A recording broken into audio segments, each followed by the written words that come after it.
Hello everybody, Joe Thomas here from a surprisingly chilly Goodison Park here for the beginning of August after what was Everton's last pre-season friendly. Obviously 7 days time, Fulham, the big kick-off in the Premier League.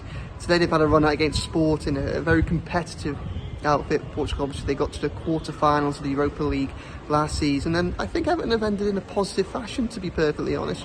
Dominic Calvert-Lewin, the big news of the day, the big storyline of the day, so Dominic Calvert-Lewin was able to build on the 45 minutes he got behind closed doors here against Monza in midweek and get another 45 minutes in the tank today. And just what he brings to this Everton side, the way in which he improves it was just so obvious. Having watched the way that this kind of relatively blunted attack, although with some positives, has kind of laboured against like the Bolton and Wigan and Stoke. And obviously it'd be experimental lineups, experimental formations, to be more around fitness. But just Dominic Calvert-Lewin just changes so much about this Everton side and what Sean Dyche can do with it, and creates a focal point. You could just see the way in which all of a sudden the balls weren't drifting over the opposition centre-backs and into the feet of the goalkeepers, or the centre-backs weren't having easy opportunities to win all the headers and just recycle possession and go back on the attack against Everton.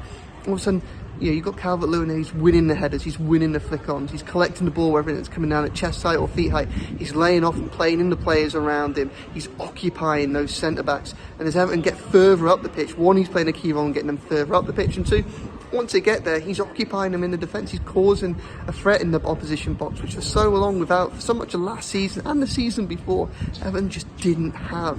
It's Dominic Calvert-Lewin that created the move for the penalty, of course. It was he that pulled the goal back for Abdoulaye Doucouré, who hit the arm of, or was judged to hit the arm of Eduardo Quaresma. Calvert-Lewin picked the ball up, put the spot, just like from his last goal, which was against Leicester in the Premier League back in May.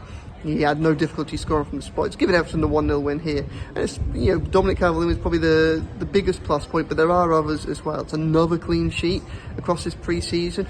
And another good performance from someone who came on and did really well against Stoke last week and has built on that today is Amadou Onana. He was the best player on the pitch today. Everton were the weaker side for the first half an hour. Sporting Lisbon created a lot of chances. They should really have taken the lead. Victor Gyökeres, of course, so heavily linked with Everton for so long. He was a real danger, and so was Goncalves alongside him.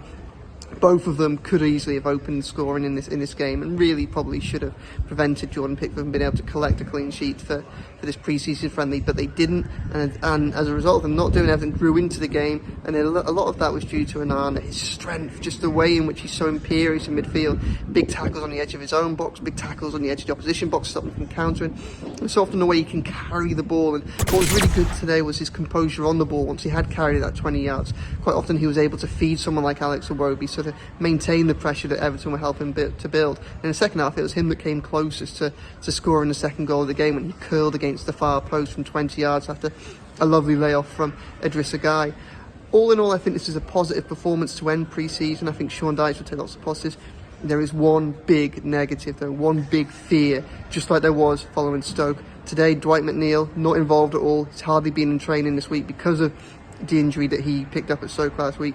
Well, today it was James Tarkowski wearing the captain's armband, the vice-captain.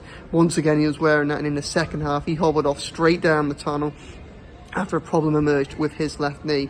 Now, how serious that's going to be, we don't know. He was clearly in pain. Obviously, it could be a minor thing. He could be back in training in the next few days, and of course, as we hope he will be fit and ready for Fulham. But it will be giving a few concerns to Sean Dyche nose around, and they were clearly worried on the dugout. James Tarkowski is not somebody that misses games, not someone that comes off injured unless he has to. In fact, he didn't do that at all last season, from my recollection anyway. So that will be the real concern coming to last night, because on the one hand, whilst Everton are getting back Dominic Calvert-Lewin, and that's so crucial and pivotal to their hopes for this season, well, they can't afford to then go and lose someone who's almost as pivotal to what they do at the other end of the pitch.